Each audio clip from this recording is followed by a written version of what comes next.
يا أيها الناس إنا خلقناكم من ذكر وأنثى وجعلناكم شعوبا وقبائل لتعارفوا إن أكرمكم عند الله أتقاكم إن الله عليم خبير. Ya ayyuhan nas, inna khalaqnakum min dzakarin wa untha. Wahai sekalian manusia, sungguh kami telah menciptakan kalian dari seorang laki-laki dan seorang perempuan. Wa ja'alnakum syu'uban wa qabaila, dan kami menjadikan kalian berbangsa-bangsa dan bersuku-suku, lita'arofu, agar kalian saling mengenal. Inna akramakum indallahi atqakum. Sungguh yang paling mulia di antara kalian di sisi Allah Subhanahu wa ta'ala adalah yang paling bertakwa di antara kalian.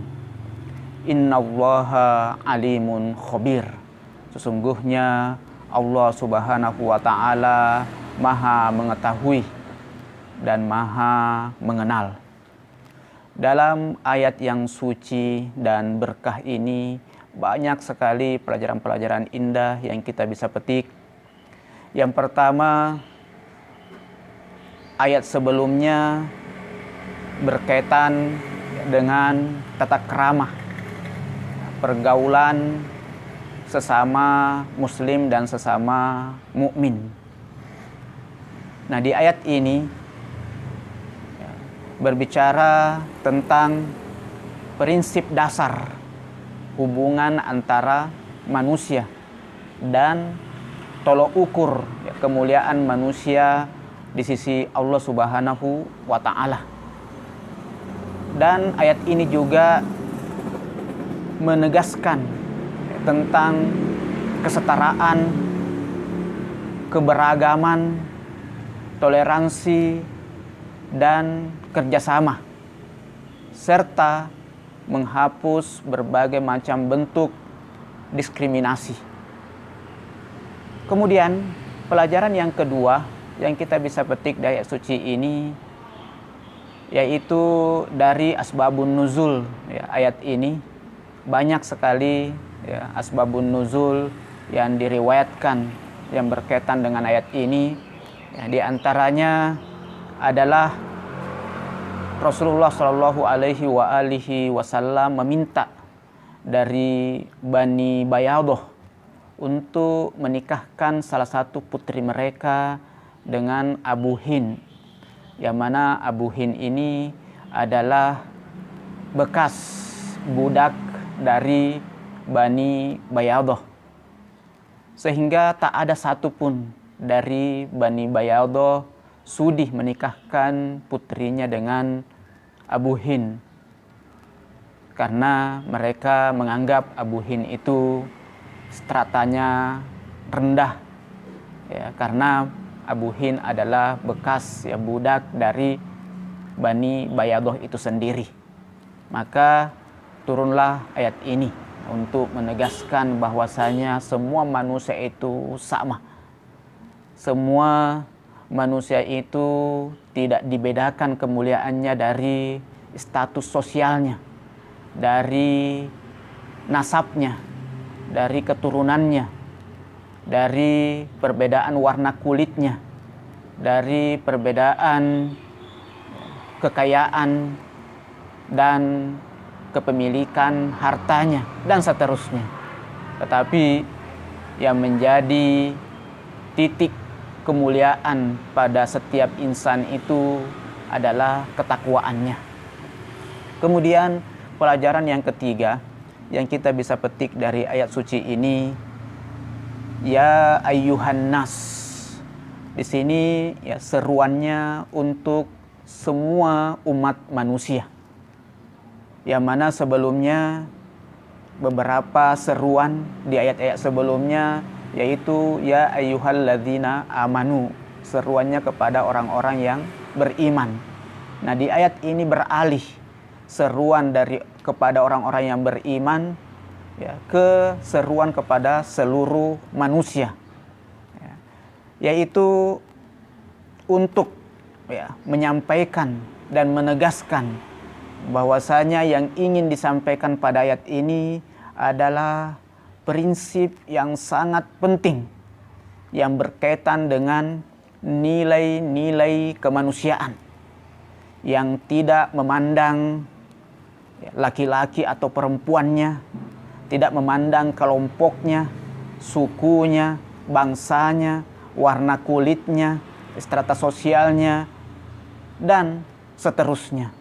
Tetapi yang ingin ditegaskan adalah prinsip yang sangat penting yang menjadi tolok ukur kemanusiaan dan berlaku untuk seluruh umat manusia. Kemudian pelajaran yang keempat yang kita bisa petik dari ayat suci ini, yaitu inna khalaqnakum min dzakarin wa untha. Sungguh kami telah menciptakan kalian dari seorang laki-laki dan seorang perempuan. Ayat ini menegaskan bahwasanya semua manusia derajat kemuliaannya dan derajat kemanusiaannya sama di sisi Allah Subhanahu wa Ta'ala. Tidak ada perbedaan kemuliaan dan begitu pula perbedaan kemanusiaan, baik ya karena ya, dia adalah laki-laki ataupun karena dia perempuan atau karena memiliki keturunan ya, yang sehingga menyebabkan ya perbedaan-perbedaan ya di antara umat manusia. Tidak ada perbedaan kemuliaan karena perbedaan keturunan. Tidak ada perbedaan kemanusiaan karena perbedaan laki-laki atau perempuannya, atau karena perbedaan ya, keturunannya. Semuanya sama di mata Allah Subhanahu wa Ta'ala ya, karena semuanya diciptakan dari seorang laki-laki dan seorang perempuan yang berujung kepada nenek dan kakek kita semua, yaitu Adam dan Hawa. Jadi ayat ini menegaskan kesatuan ya, asal usul manusia. Maka tidak wajar sekali ketika ada seseorang yang berbangga ya karena merasa istimewa dan merasa tinggi statusnya dari sisi keturunannya. Ya, memang ya, realitasnya ada perbedaan-perbedaan antara ya, sekelompok manusia dengan kelompok yang lain. Ya, perbedaan dari sisi laki-laki dan perempuannya, perbedaan dari sisi keturunannya, sehingga berefek kepada bentuk badannya, kepada warna kulitnya, kepada besar kecil badannya, kepada mancung tidak mancungnya hidungnya, dan seterusnya. Tetapi yang harus selalu kita garis bawahi bahwasanya ini bukan karena adanya keutamaan dari sisi kemuliaan maupun dari sisi kemanusiaannya, karena semuanya ini adalah anugerah dari Allah Subhanahu wa Ta'ala yang didapatkan manusia bukan karena usahanya, bukan karena jerih payahnya, bukan karena perjuangannya, karena Allah Subhanahu wa Ta'ala, sehingga dia mendapatkan ya, hal-hal yang mungkin mereka mengira itu adalah sebuah keistimewaan. Ya, sekali lagi ayat ini menegaskan dan menggarisbawahi bahwasanya tidak ada perbedaan kemuliaan dan begitu pula perbedaan kemanusiaan ya, karena ya, perbedaan dari sisi keturunan, karena perbedaan dari sisi laki-laki atau perempuan, perbedaan warna kulit, perbedaan bentuk badan, ya, perbedaan ya, suku dan seterusnya yang kita akan bahas ya, berikutnya. Kemudian pelajaran yang kelima yang kita bisa petik dari ayat suci ini yaitu waja'alnakum syu'uban wa qabaila lita'arafu, dan kami menjadikan kalian berbangsa-bangsa dan berkabilah-kabilah atau bersuku-suku lita'arafu, ya, untuk saling ya, mengenal antara satu dengan yang lainnya. Ya, di sini ada kata syu'ub wa qabail. Ya, syu'ub jamak dari ya, sya'bun. Sementara qabail jamak dari qabilah. Dikatakan ya, oleh ahli bahasa ya, bahwasanya ya, syu'ub itu atau sya'bun itu lebih luas daripada kabilah, ya, yaitu yang terdiri dari beberapa kabilah. Ya, sementara kabilah itu adalah suku. Nah, ada yang membatasi suku yaitu dari sisi bahasa yang sama. Ada juga suku dari sisi lahjah, logat yang sama. Ya, dan beberapa perbedaan-perbedaan ya tentang ya makna kabilah dan begitu pula sya'bun. Tetapi ada juga yang membalik, bahwasanya kabilah lebih besar cakupannya daripada sya'bun. Tetapi yang masyhur di antara mufassirin, sya'bun adalah yang lebih luas cakupannya daripada ya kabilah. Ya, atau yang dibahasakan biasanya bangsa yang terdiri dari beberapa lahjah di dalamnya, beberapa logat bahasa di dalamnya, ataupun beberapa bahasa di dalamnya. Ya, walaupun kita juga tidak bisa membatasi bangsa itu adalah satu negara, tidak bisa juga kita batasi seperti itu, karena ya negara ini hal yang bisa berubah, ya sebuah komunitas ya yang bisa suatu saat ya berubah lagi menjadi kerajaan ataupun ya bentuk-bentuk yang lain. Tetapi adalah sebuah kelompok masyarakat gabungan dari beberapa kabilah, itu yang disebut dengan sya'bun, yang jamaknya adalah syu'ub.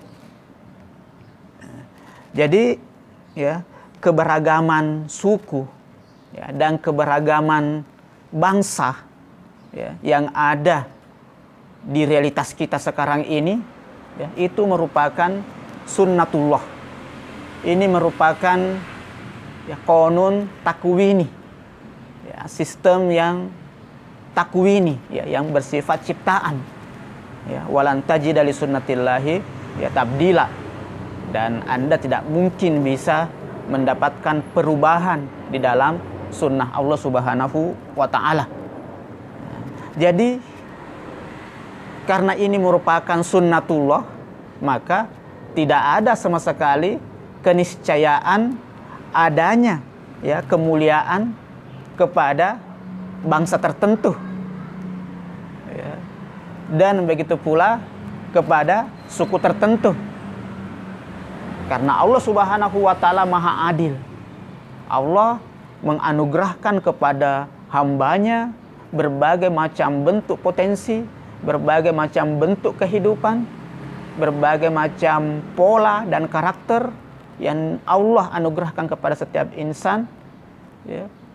Itu didasari dengan keadilan, didasari dengan hikmah ya, sehingga tidak semestinya karena merasa dirinya lebih istimewa daripada yang lain karena melihat dari aspek materinya, apakah karena melihat adanya salah satu dari nenek moyangnya yang pernah menjadi raja atau menjadi orang yang terkenal atau menjadi orang mulia, ataukah karena ya, dari bangsanya atau sukunya adalah suku orang kaya ya, dari sisi ekonomi ya, sangat tinggi, atau dari para penguasa atau dari para pejabat atau dari belahan bumi tertentu, apakah dari barat atau dari timur, dan lain-lain sebagainya yang menjadi tolak ukur sehingga mereka menganggap dirinya lebih mulia karena itu hal yang merupakan kesalahan yang fatal. Dan ini yang ingin ditegaskan di dalam penggalan ayat ini, bahwasanya kelompok-kelompok kalian, suku-suku kalian, komunitas-komunitas kalian, bangsa-bangsa kalian tidak mestinya kalian gunakan untuk saling membanggakan karena itu. Karena ini semuanya adalah anugerah Allah Subhanahu wa taala yang bangsa lain pun juga punya kelebihan yang tidak kalah kelebihannya dengan bangsa yang ada. Kemudian pelajaran yang keenam yang kita bisa petik dari ayat suci ini, bahwasanya setiap manusia itu secara alami memang berselera dan berkeinginan untuk memiliki sesuatu yang bernilai, sesuatu yang bisa mereka banggakan, sesuatu yang mereka bisa menganggap itu adalah kemuliaan, ataupun yang bisa membuat mereka bahagia. Karena itulah manusia senantiasa berupaya dan berusaha untuk mendapatkannya.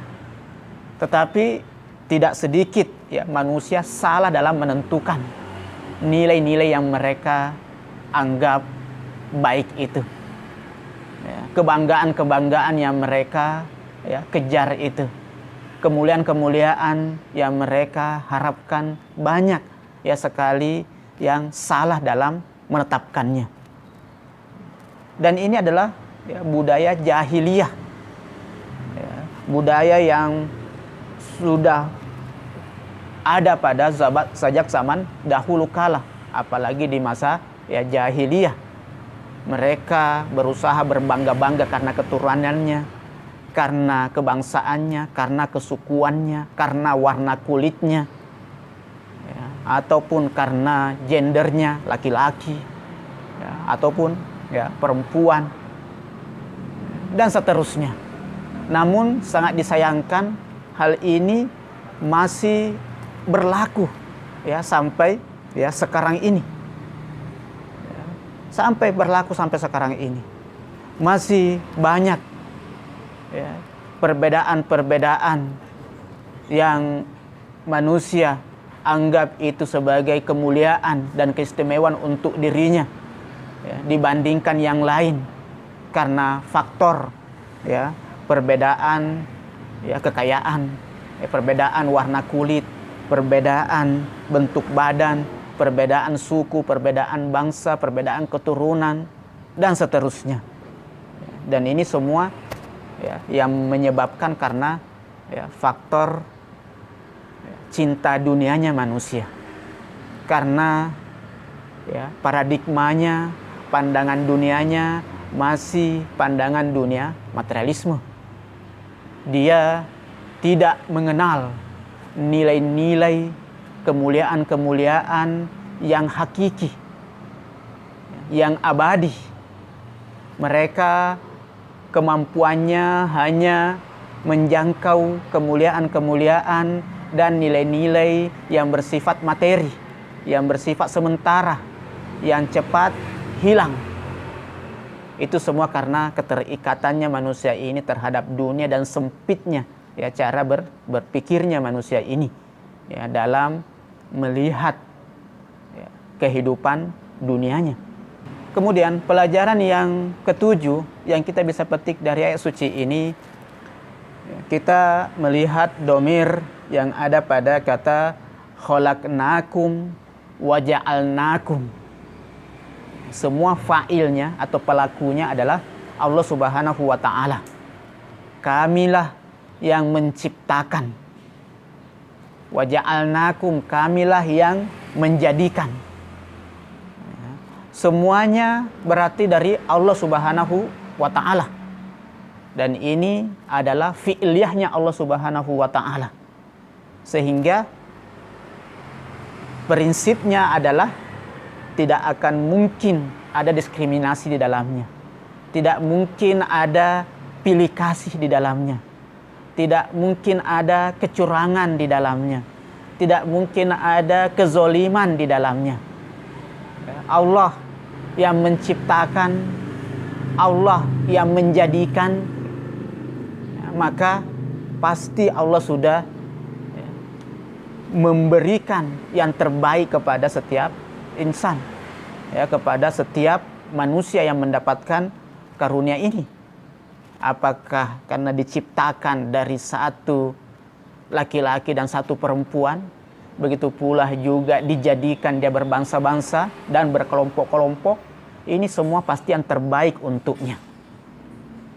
Makanya apapun yang Allah anugerahkan kepada kita itu pasti yang terbaik. Kita dilahirkan dari orang tua yang mungkin orang menganggapnya itu hitam, atau sebagian orang menganggapnya jelek. Tetapi ketahuilah, itulah orang tua yang terbaik untuk Anda. Kalau Anda berandai-andai ingin punya orang tua seperti orang tua teman Anda, dan ternyata diberikan orang tua betul seperti itu, maka akan fatal kehidupan Anda, akan bermasalah kehidupan Anda. Berarti karena ini adalah pemberian Allah Subhanahu wa ta'ala yang bukan pilihan kita untuk memilih orang tua yang mancung atau orang tua yang besar badannya, orang tua yang putih dan lain sebagainya.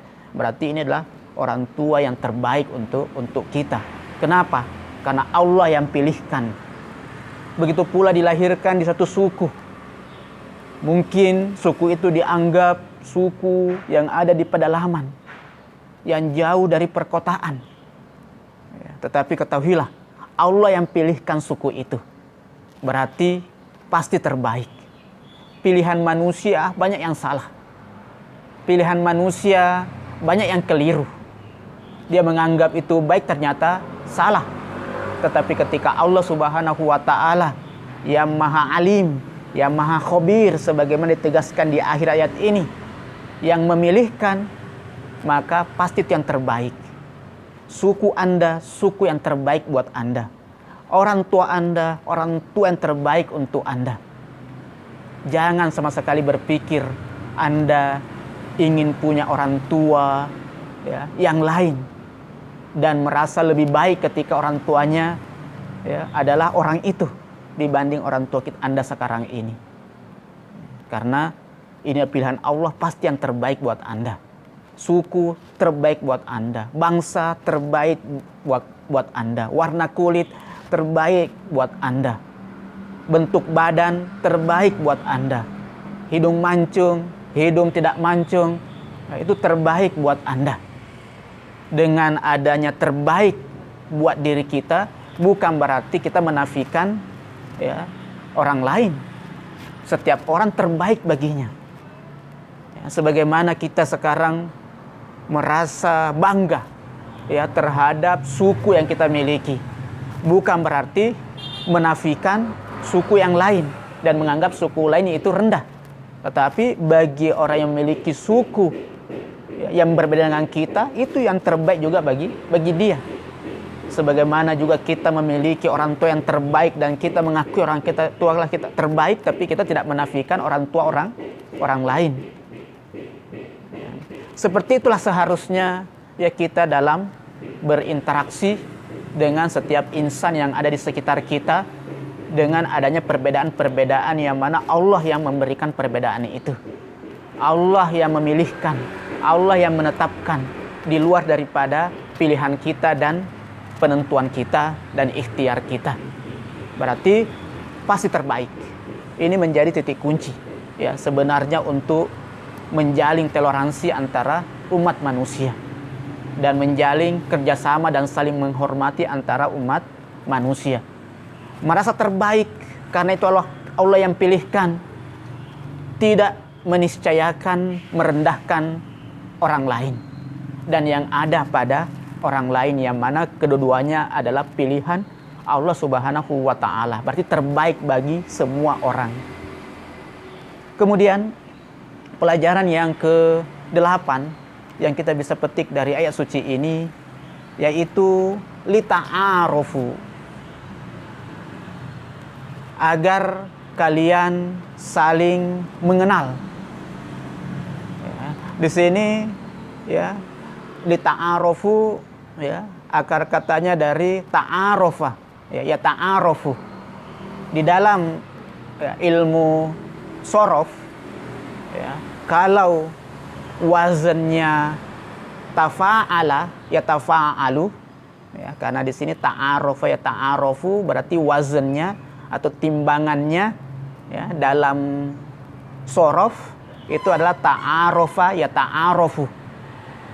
Itu diantara tujuannya pola ta'arofa ya ta'arofu itu adalah lil musyarakah ya, yaitu persekutuan timbal balik ya, persekutuan ya timbal balik, yaitu saling. Nah di sini berarti saling mengenal antara satu dengan ya, yang lainnya. Berarti ayat ini menegaskan bahwasanya tujuan utama semua perbedaan yang ada ya, dan itu merupakan perbedaan yang berdasarkan sunnatullah sebagaimana tadi sudah dijelaskan. Itu tujuan utamanya adalah supaya saling mengenal antara satu dengan yang lain, bukan justru ya saling membangga-banggakan, saling merendahkan, ya saling bermusuhan, saling menghinakan, saling mempekerjakan, saling menaklukkan, dan seterusnya. Tetapi ini merupakan sarana dan anugerah yang Allah anugerahkan kepada umat manusia supaya bisa saling mengenal antara satu dengan yang lainnya. Kalau manusia semuanya mirip satu dengan yang lainnya, ya maka sangat sulit untuk mengenalnya. Disitulah ada namanya nama, ada tanda-tanda ya, untuk membedakan satu dengan yang lain. Ya, perbedaan itu penting supaya bisa saling mengenal. Kalau semuanya mirip, tidak bisa dibedakan antara satu dengan yang lain. Apalagi jumlah manusia sampai miliaran. Kalau semuanya mirip, maka sulit untuk saling mengenal satu dengan yang lain. Sulit saling mengenal, maka ya sulit terjadi sebuah interaksi satu dengan yang lain. Sulit terjadi interaksi satu dengan yang lain, berarti sulit dalam mengaktualisasikan fitrahnya manusia sebagai makhluk sosial, yang mana dengan interaksinya sesama manusia, disitulah dia menyempurna, disitulah dia meraih kebahagiaan-kebahagiaan hakiki, dan seterusnya. Jadi perbedaan itu tujuan utamanya untuk saling mengenal satu dengan yang lain. Dengan adanya ya, saling mengenal satu dengan yang lainnya, itu membuka peluang ya, untuk saling memberi manfaat, untuk saling kerjasama. Ya, orang baru bisa maksimal membantu di saat dia saling mengenal. Sering kita di jalan kita tidak mengenal siapapun itu, maka tidak ada ketertarikan juga kita untuk membantunya. Ketika ada orang di jalan kita dapatkan, kita tidak mengenalnya sama sekali dan ingin meminta bantuan dari kita, meminjam uang 5 juta misalnya, apakah kita ingin kasihkan? Kita tidak mengenalnya siapa. Sementara meminjamkan dia uang di saat dia sedang butuh, itu adalah bagian daripada membantu untuk meraih pahala, untuk meraih ya kesempurnaan. Tetapi karena kita tidak mengenalnya, maka tidak mungkin kita berani untuk ya, membantunya sekian banyak. Ya, 5 juta, 10 juta, tidak mungkin kita membantu. Tapi ketika kita kenal baik orang ini, maka kita dengan mudah membantunya ya, secara alami ya manusia akan membantu orang-orang yang dia kenal, apalagi pengenalannya lebih dekat lagi. Ya, maka semangat untuk saling membantu, saling memberi manfaat, saling kerjasama itu lebih tinggi, dan inilah yang diharapkan di dalam kehidupan manusia. Tidak saling mengenal, sulit untuk kerjasama. Tidak saling mengenal, sulit untuk saling memberi manfaat. Tidak saling mengenal, sulit untuk ya, saling memberikan pengalaman dan begitu pula pembelajaran. Tidak saling mengenal, ya, sulit terjadi interaksi yang baik antara umat manusia. Ya. Jadi ini menjadi sebuah ya, garis merah ya, tujuan daripada penciptaan manusia yang beraneka ragam ini, yang berbangsa-bangsa dan bersuku-suku, dan warna kulit yang berbeda-beda ya. Itu tujuan utamanya bukan perselisihan, bukan permusuhan, bukan saling menjatuhkan, bukan saling menghinakan, bukan saling merendahkan ya. Tetapi untuk saling mengenal satu dengan yang lain. Saling mengenal, maka membuka peluang untuk saling memberi manfaat dan ya, untuk saling kerjasama, sehingga dengan itu kita semuanya bisa mencapai kesempurnaan dan kemuliaan di sisi Allah Subhanahu wa Ta'ala.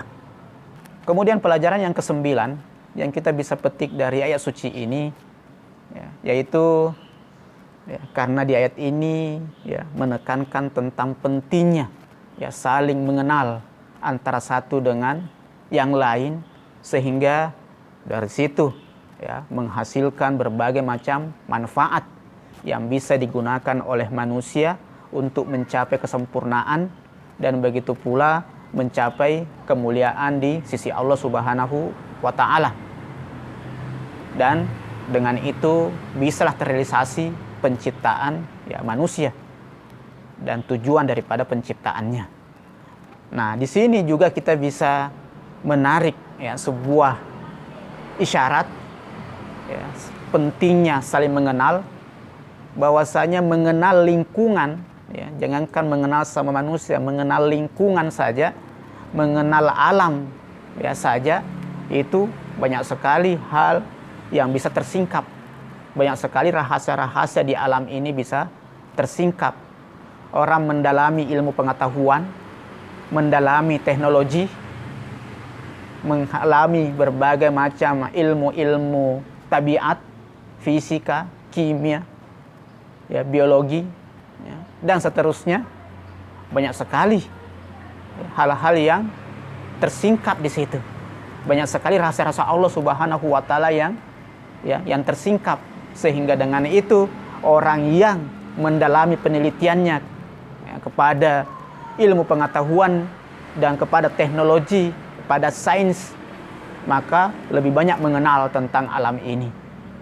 Dan dengan itu akhirnya ya, bisa ya, menghasilkan berbagai macam karya-karya yang menjadi kesejahteraan untuk umat manusia, baik kesejahteraan materinya, juga bagi orang yang bertakwa, dia bisa menggunakan berbagai macam temuan-temuan ini untuk ya, meraih kemuliaan ukhrawinya dan kesejahteraan ukhrawinya.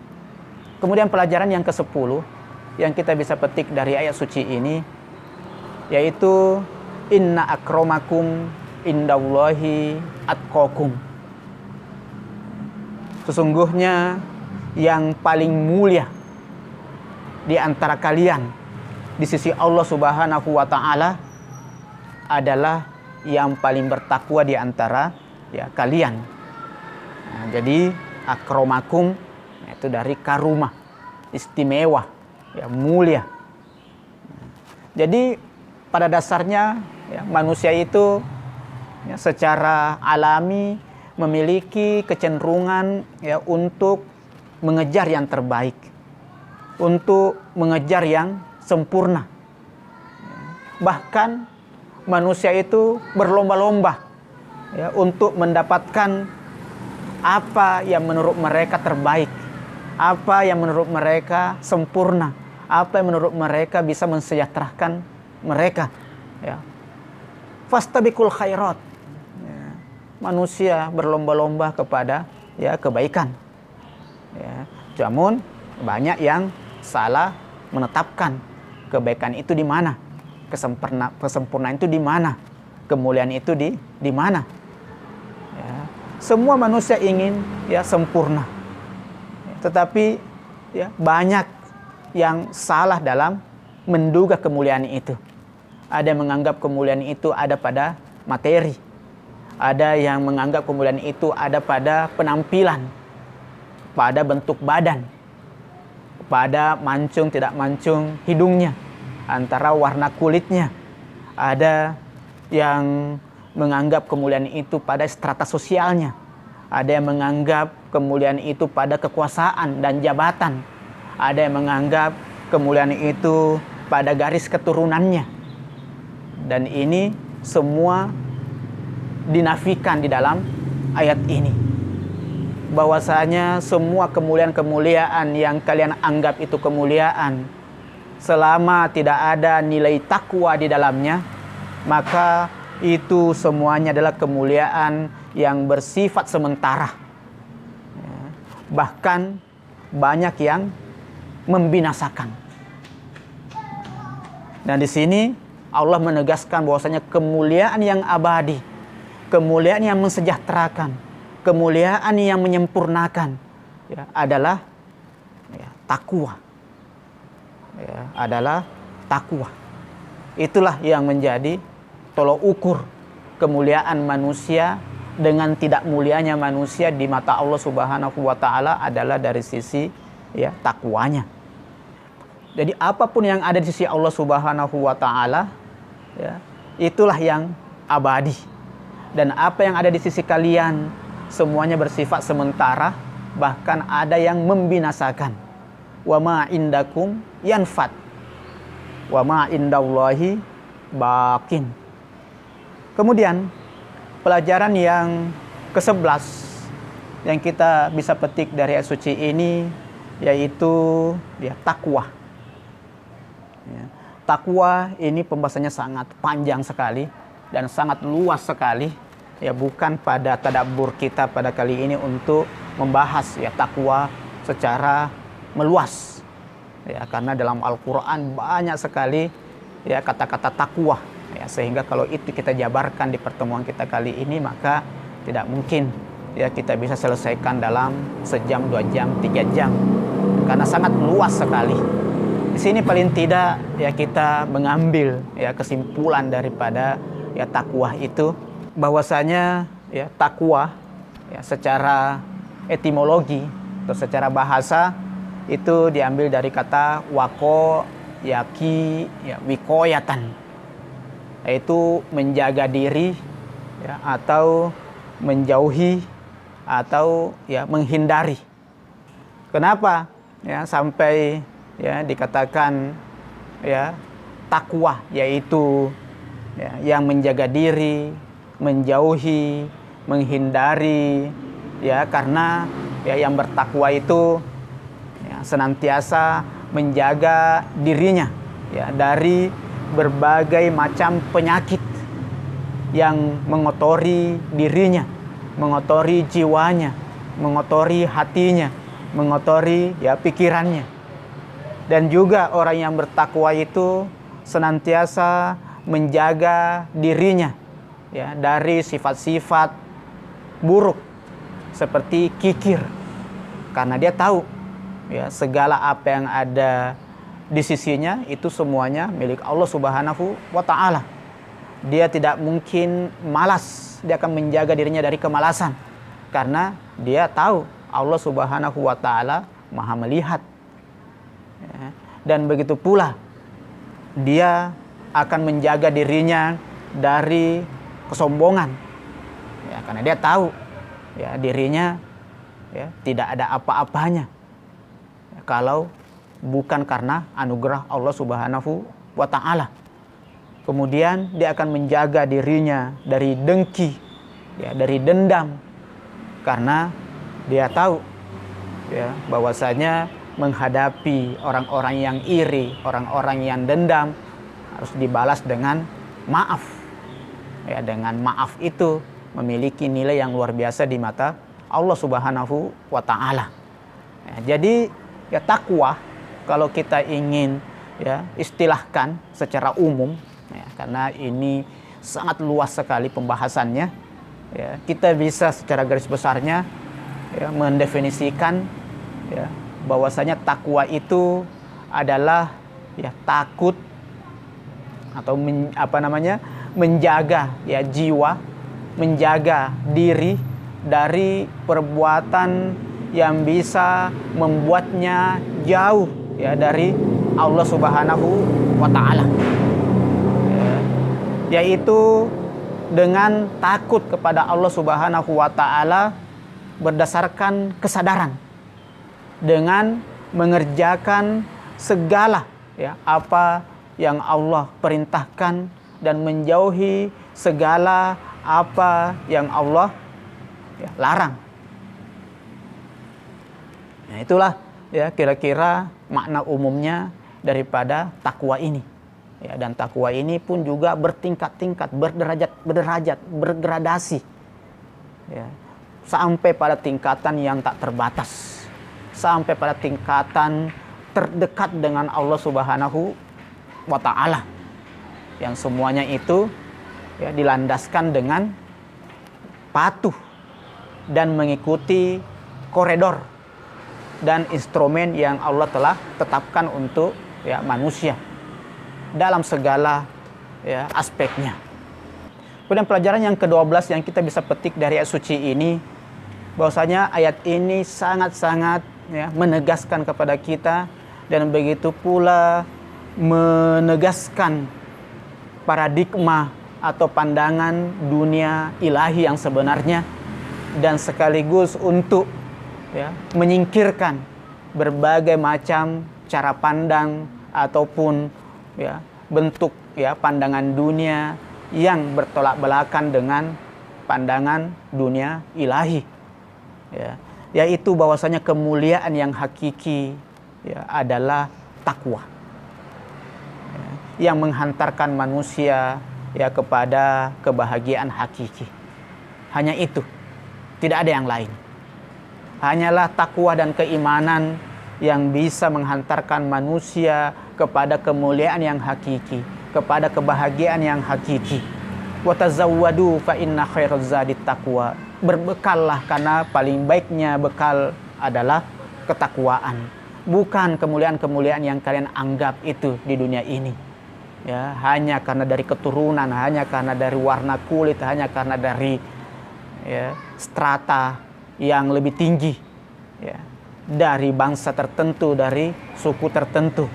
Itu semuanya adalah kemuliaan yang palsu, kemuliaan yang bersifat sementara, yang tidak ada nilainya sama sekali di mata Allah Subhanahu wa taala. Nah, berarti ya ayat ini sangat menegaskan bahwasanya wajib ya bagi manusia ya, dalam kehidupannya ini mengikuti ketentuan dan ketetapan Allah Subhanahu wa taala. Manusia wajib berjalan di dalam koridor yang telah ditetapkan dan ditentukan oleh Allah Subhanahu wa taala melalui anugerah yang Allah anugerahkan kepada umat manusia, melalui Rasulullah, melalui Al-Qur'an, melalui ya anugerah akal dan fitrah yang Allah tancapkan di dalam diri ya manusia. Pelajaran yang ke-13 yang kita bisa petik dari ayat suci ini, innallaha alimun khabir. Sungguh Allah Subhanahu wa taala Maha mengetahui dan Maha mengenal. Di dalam ya, penggalan ayat ini Allah Subhanahu wa taala menggabungkan dua sifat mulia dan sucinya, yaitu alimun dengan khabir, yang mana kita sebagai manusia yang memiliki keterbatasan, yang sangat-sangat jauh ya untuk bisa mengenal ya, sifat-sifat dan asma Allah Subhanahu wa taala yang suci ini. Kita melihat adanya kemiripan. Alimun khabir. Allah Maha mengetahui dan Maha mengenal. Tetapi paling tidak dengan keterbatasan kita sebagai manusia, ya kita bisa merasakan di sini ada perbedaan antara kedua sifat suci ini. Kedua sifat indah ini. Alimun, yang kita bisa rasakan di situ bahwasanya Allah Subhanahu wa taala Maha mengetahui ya, menyangkut ya segala sesuatu. Dan di sini menegaskan ya tentang zatnya Allah Subhanahu wa taala. Sementara khabir yaitu Allah Subhanahu wa taala Maha menjangkau segala sesuatu. Jadi penegasannya di sini bukan kepada zatnya Allah Subhanahu wa taala, tapi penegasannya yaitu segala sesuatu yang Allah bisa ya menjangkaunya. Jadi kalau alimun tadi itu pengetahuan Allah Subhanahu wa taala menyangkut segala sesuatu. Penegasannya kepada zatnya Allah Subhanahu wa taala yang Maha mengetahui segala sesuatu. Kalau khabir yaitu pengetahuan Allah Subhanahu wa taala yang menjangkau segala sesuatu. Jadi penegasannya bukan kepada zatnya Allah Subhanahu wa taala tetapi kepada segala sesuatu yang dijangkau oleh Allah Subhanahu wa taala. Penyandingan dua sifat agung dan suci ini di dalam Al-Quran itu memberikan makna bahwasanya pengetahuan ini hanyalah Allah Subhanahu wa taala yang tahu, dan manusia hampir tidak bisa mengetahuinya, bahkan mustahil untuk mengetahuinya. Ya, seperti di dalam ayat ini. Ya, alimun khabir. Ya, bahwasanya Allah Subhanahu wa taala Maha mengetahui dan Maha mengenal. Hanya Allah Subhanahu wa taala yang mengetahui kadar dan tingkatan ketakwaan dan keimanan seseorang. Hampir semua manusia tidak bisa mengetahui kadar dan kualitas keimanan dan ketakwaan seseorang. Hanya Allah lah yang tahu. Begitu pula hanya Allah Subhanahu wa taala yang tahu esensi kemuliaan. Kemuliaan yang sejati, kemuliaan yang sesungguhnya. Manusia hampir semuanya salah dalam menentukan esensi kemuliaan, sehingga banyak sekali manusia yang salah dalam menetapkan kemuliaan itu. Ya. Kemudian juga hampir ya semua manusia tidak mengetahui ya, tujuan kenapa mereka diciptakan beragam, kenapa diciptakan ya dengan bentuk yang berbeda-beda, suku yang berbeda-beda, bangsa yang berbeda-beda, warna kulit yang berbeda-beda, laki-laki dan perempuan, dan seterusnya. Ya, banyak orang karena ketidakpengetahuannya sehingga ya, salah dalam merespon, dan begitu pula dalam menjalankan keragamannya, sehingga terjadilah ya, kezoliman di dalam interaksi sesama ya, manusia karena perbedaan yang ada. Banyak sekali salah dalam memanage keragaman dan perbedaan yang ada pada umat manusia. Di sini menunjukkan alimun khabir, hanya Allah yang Maha tahu tujuannya itu, yaitu apa? Lita'arofu. Di ayat lain ada yang menyebutkan alimun khabir, yaitu tentang masalah kematian. Nah jelas mustahil manusia untuk bisa mengetahui di mana dia tempat meninggalnya nanti. Hanya Allah lah yang tahu, sebagaimana ayat wa ma tadri nafsun bi ayyi ardin tamut innallaha alimun khabir. Ya, tidak ada satupun jiwa yang bisa mengetahui di mana dia akan meninggal.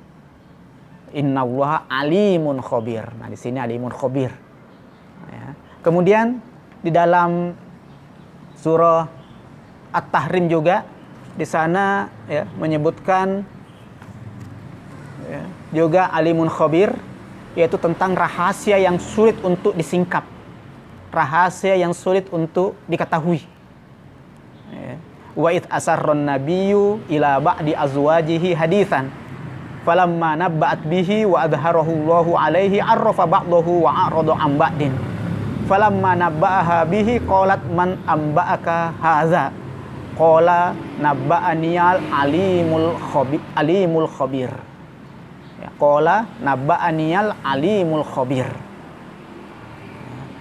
Dan ingatlah ketika secara rahasia Nabi Rasulullah Shallallahu Alaihi Wasallam berbicara kepada salah seorang istrinya, ya, suatu peristiwa.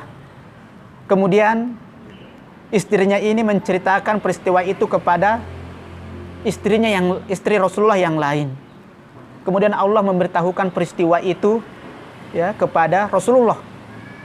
Ya, kemudian Rasulullah memberitahukan kepada istri yang tadi diberitahukan rahasia itu, ya sebagiannya, dan sebagiannya tidak diberitahukan. Dan ketika Rasulullah menyampaikannya, bahwasanya kenapa engkau menceritakan ya rahasia itu kepada ya istri yang satunya lagi, ya, maka istrinya mengatakan bahwasanya man amba'aka hadza, siapa yang telah memberitahukan kalian tentang ini? Qala nabba'aniyal alimul khabir. Rasulullah menjawab bahwasanya memberitahukanku adalah al-alimul khabir. Nah, itu kata alimun khabir. Ya, ketika ada kata alimun khabir ya disandingkan di dalam Al-Qur'an, menunjukkan bahwasanya itu pengetahuan yang hampir tidak bisa diketahui oleh manusia, bahkan mustahil untuk diketahui oleh manusia.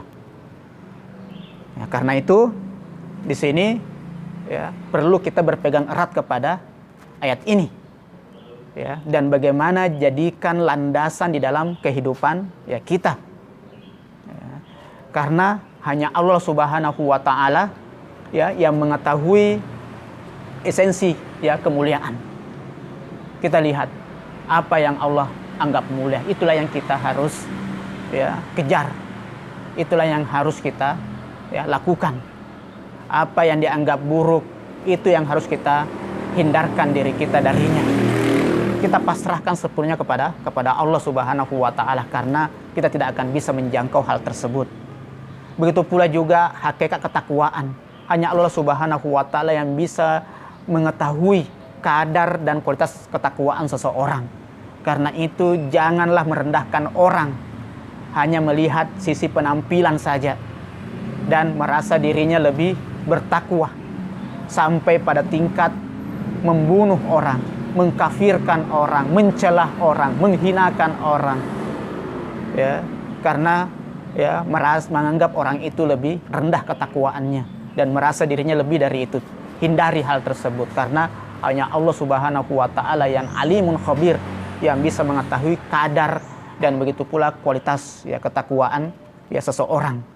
Begitu pula juga hanya Allah Subhanahu wa taala mengetahui tujuan utama dari adanya keberagaman di dalam ya ciptaannya, khususnya yang ada pada umat manusia, yaitu untuk saling mengenal satu dengan yang lain.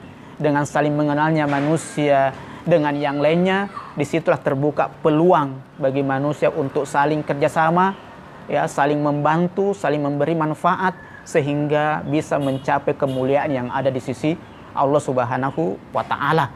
Bukan malah ya menjadi malapetaka buat umat manusia, ya, sehingga terjadi berbagai macam bentuk diskriminasi dan problem-problem sosial yang lainnya yang tidak bisa dikendalikan.